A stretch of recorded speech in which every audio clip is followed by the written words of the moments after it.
Shalia's smile froze. Why? Mr. Nichols is taking his wife tonight, so it wouldn't be convenient for you to attend.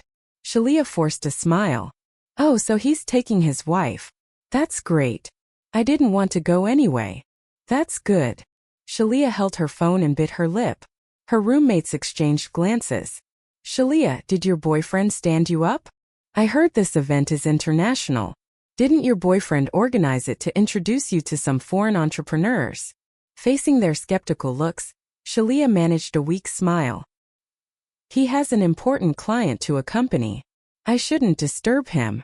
Shalia glanced at the dress in her hands, her expression dimming. Juan never likes Deborah. Why did he suddenly? She tightened her grip on the dress. She had looked forward to tonight's event for so long. She couldn't just give up. As the night fell, Juan had a splendid black dress sent to Deborah. He had been waiting downstairs for a while when he saw Deborah descending the stairs. Though he had seen Deborah in a burgundy dress the other day, seeing her in this outfit still took Juan by surprise. He hadn't realized how beautiful Deborah could be. I'm ready, Deborah said, lifting her head. Juan pursed his lips. I'll have my secretary bring the car around. Deborah opened the door to see Joe waiting outside. Seeing Deborah in the black dress, Joe was amazed. Mrs. Nichols, you look stunning in this dress, better than Miss Miles. Juan glanced at him. Joe realized his mistake and quickly shut his mouth. It's okay. Deborah didn't care and she got into the car. Juan glared at Joe and muttered, You won't get your bonus this month. Joe felt wrong but dared not say more. That was what he got for being too talkative. Outside the club, Juan helped Deborah get out of the car. People around them cast admiring glances at them. Who's the lady with Mr. Nichols? Seems to be Mrs. Nichols. I don't recall seeing Mr. and Mrs. Nichols together before. They make quite the power couple. Juan took Deborah's hand. Deborah wanted to retract her hand, but with so many people around, she had to go along with Juan. Deborah glanced around and saw many faces she had encountered in her last life. Juan had a certain prestige in the business world. To be able to attend such a high-level international event, the people here were all top entrepreneurs, philanthropists, or real estate tycoons. Deborah had studied finance to impress Juan, but it never paid off. Suddenly, the sound of shattered glass grabbed everyone's attention. A gardener accidentally broke a vase of roses, and the manager scolded him. Where did this old man come from? Get him out of here, the manager barked. Hold on. Deborah stepped forward, picking up the roses from the ground. She noticed they were carefully pruned and rare. This man ruined Mr. Houston's flowers and startled the guests. Let me have him removed, said the manager. If it's broken, just ask him to prepare a new one, Deborah said. These roses were brought by Mr. Houston for everyone's enjoyment. How about each lady take one to appreciate his gesture? Deborah suggested. Everyone nodded, and the manager waved off the gardener. Juan stepped forward, lowering his voice. I didn't expect you to liven up the atmosphere here. Deborah shrugged. Just trying to please Mr. Houston. Outside the club, Shalia stepped out of a taxi in a black dress, feeling strange gazes around her. She ignored them and tried to enter the club. The security guard glanced at the taxi and stopped her. Miss, do you have an invitation? Shalia was taken aback. She didn't know about invitations. With Juan, she could go anywhere. It was the first time she had been stopped by a security guard. Sorry. No invitation, no entry. I'm here to see Mr. Nichols. I'm his companion, Shalia lied. Squinting at her, the guard asked. Mr. Nichols is already inside with Mrs. Nichols. Who are you? Feeling the stares all around, Shalia blushed with embarrassment. Joe saw her and hurried over. Excuse me, she's our company staff. The guard nodded, allowing Shalia through. Shalia breathed a sigh of relief, but Joe asked sternly, Miss Miles, why are you here? I just wanted to broaden my horizons. Mr. Nichols always said I was too timid. I'll be going abroad in a few months, so I wanted to experience this kind of event. Joe, could you take me in? Joe hesitated. I'll return from studying and help Mr. Nichols. The piece of land Deborah bought cost billions and was a loss. She probably doesn't understand finance. So many financial elites are here. I'm worried Mrs. Nichols won't be able to handle it, Shalia pleaded sincerely. Joe nodded in agreement. In the past, it was always Shalia by Juan's side because Deborah knew nothing about finance, and Joe respected Shalia, who was talented in this area. Shalia joyfully entered the club and spotted Juan conversing with some guests not far away. She lifted the hem of her dress to run over, but she accidentally collided with an old man. The gardener's vase slipped, and the water splashed on Shalia's dress. She instinctively exclaimed and freaked out when she saw the stain. "What's wrong with you? Can't you watch where you're going?" Her cry pierced through the room. All eyes, including Juan's and Deborah's, turned to her. In their eyes, Shalia was a rude and uncultured woman. The old gardener bent down to pick up the scattered roses and apologized profusely. Feeling the stares around her, Shalia quickly changed her attitude. "I'm sorry. I was in haste. Are you okay, sir?" Deborah watched from nearby. Even though Shalia tried to fix it, it only came off as insincere. Shalia also noticed Deborah beside Juan. How did she get here? Juan frowned. Given his expression, he seemed clueless about Shalia's arrival. Deborah wondered if Shalia came on her own. Deborah stayed silent. This plot was different from that of her last life. Juan brought Shalia to the party, where Shalia impressed Caleb Houston. It led to a smooth path overseas and success after graduation with support from Juan and Caleb. Deborah thought that Shalia would not show up this time. Yet here she was. "Mr. Nichols." Hearing the commotion, Joe rushed in. Juan's tone was curt. "Who let her in?" "It was me." Joe bowed his head. "I thought Miss Miles could help you." Juan rubbed his temples. He used to be very tolerant of Shalia. But in this situation, Shalia shouldn't have appeared. "Miss Miles isn't familiar with the place. Go check on her," Deborah said, taking a sip of champagne. Juan saw Shalia's scared looks, and he couldn't bear to leave her alone to handle the situation. "I'll be back in a moment." Deborah said nothing. That was expected. He could never let go of Shalia. Juan went over and asked, "How did you come here?" Shalia lowered her head, looking pitiful. "I'm sorry. I just wanted to see the event." Seeing her tear up, Juan couldn't bring himself to say anything harsh. In a sense, Shalia was trained by him, and he had seen all her efforts. "I'll have Joe take you back." Seeing Juan about to leave, Shalia hurriedly grabbed his sleeve. "Mr. Nichols, can I stay?" Juan frowned. In the past, Shalia was always obedient and aware of her identity, never crossing that boundary. Shalia felt his displeasure and said, "I'm sorry, Mr. Nichols." Juan relented in the end. "You can stay. This event could be helpful for your overseas studies." Shalia finally broke into a sweet smile. "Can I stay with you?" Juan glanced at the surrounding crowd, concerned about leaving Shalia alone here. "Yeah." Shalia was delighted. Joe couldn't help but ask, "Sir, what about Mrs. Nichols? Go accompany her. Don't let her cause trouble like last time." Juan knew that Deborah often attended such events, but as someone unfamiliar with finance, she was here merely to pass the time. As long as she didn't cause trouble like last time, it was fine. Deborah watched as Joe approached her. Before he could say anything, she asked, "He's gone to accompany Shalia? Miss Miles is a key candidate for the company, so..." "I understand." Deborah looked as if she was not bothered at all. Joe breathed a sigh of relief, but somehow he felt that Deborah had changed.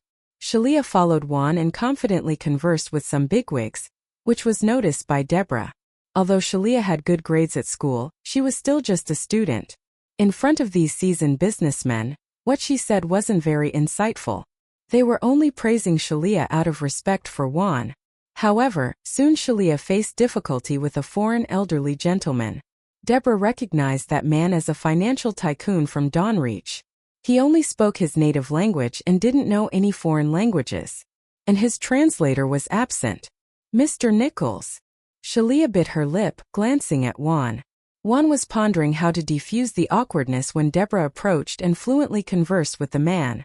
The man seemed quite pleased with what Deborah said and shook hands with her.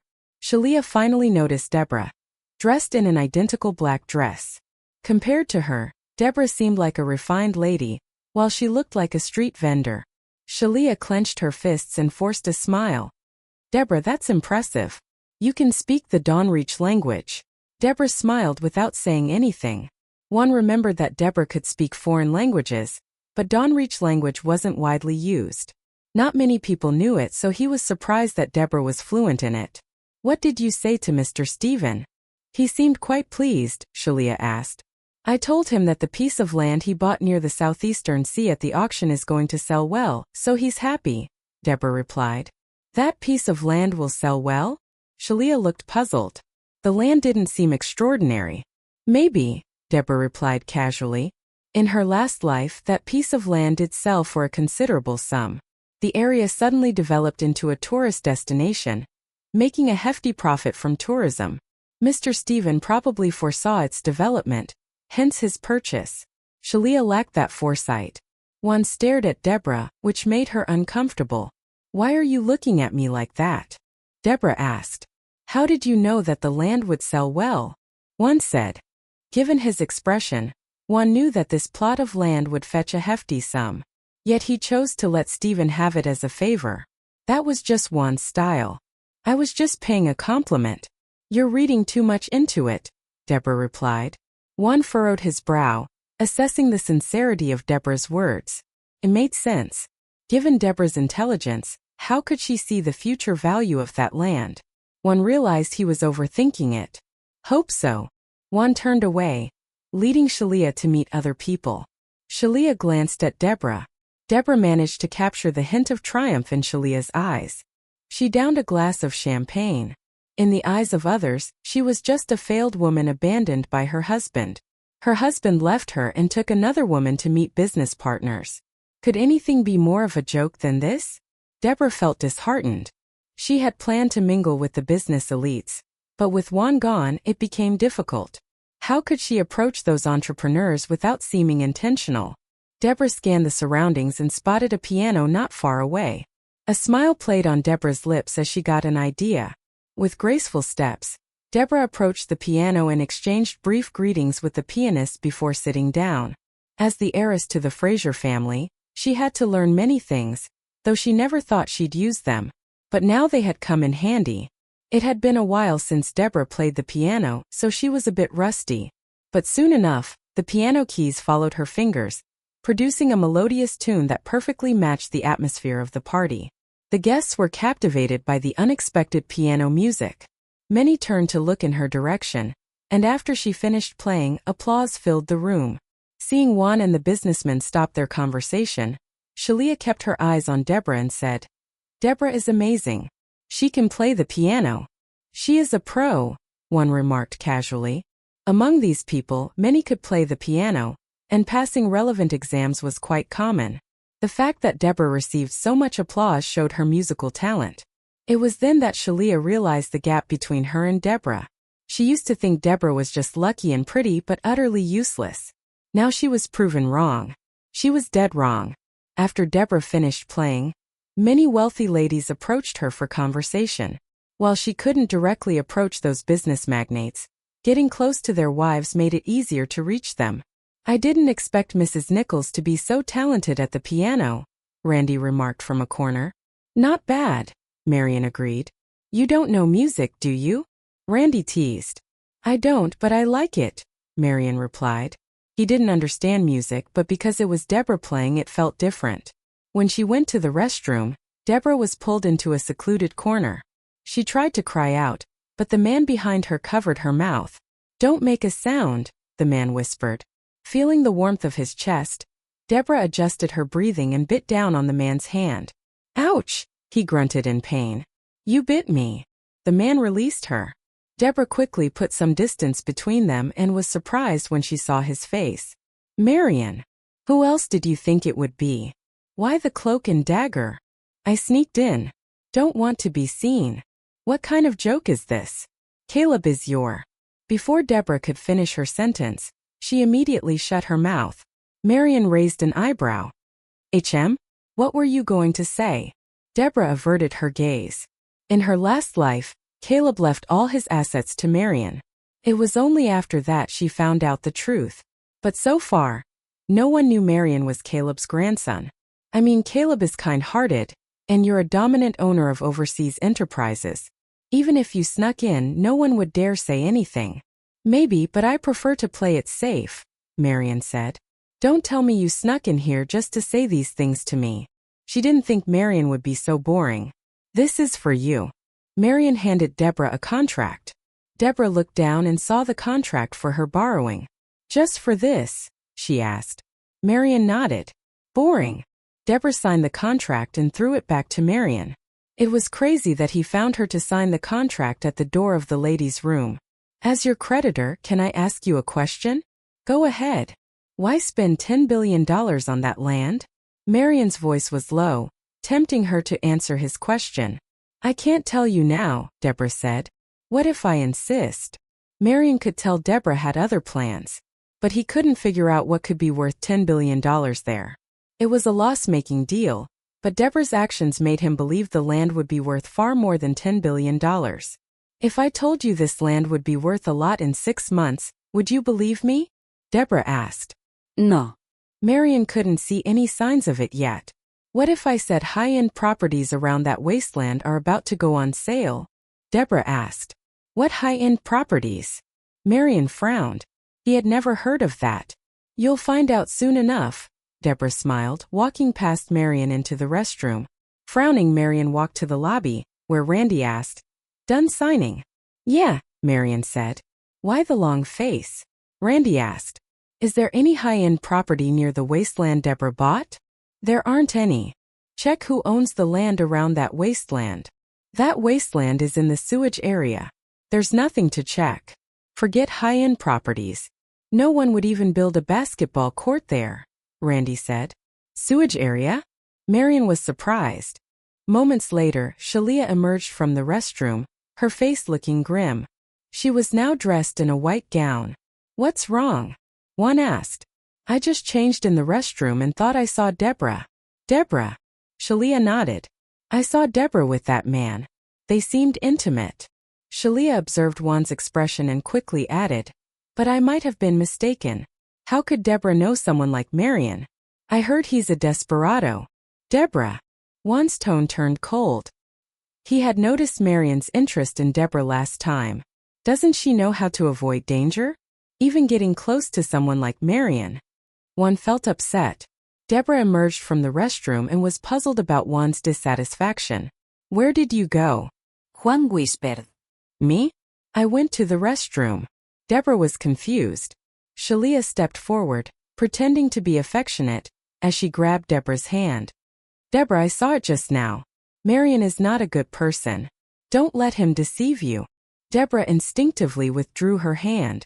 Shalia's hand hung in mid-air, and she looked aggrieved. I didn't tell Mr. Nichols about it on purpose, but Marion is really not a good person. I know what kind of person Marion is. I don't need others to judge, Deborah huffed. Shalia bit her lip, looking hurt. Shalia is looking out for you. Don't be oblivious and provoke the wrong people, Juan warned. Shalia tugged at Juan's sleeve, as if to imply he was being too harsh. If other people saw it, they might think that Shalia was Juan's wife. In any case, it's best not to get close to Marion. You're a woman of high standing, while he's a man without upbringing. How could you have any ties with him? Shalia said. Suddenly, the sound of a cane hitting the ground came. Everyone turned to see an elderly man with gray hair standing in the center of the hall. Deborah turned around, feeling a sense of familiarity. Soon, she recognized the old man as the gardener who had been arranging vases in the hall earlier. Now the old man was dressed in a suit, flanked by 2 bodyguards.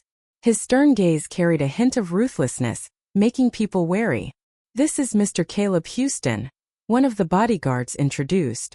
Everyone in the vicinity raised their glasses respectfully to the old man.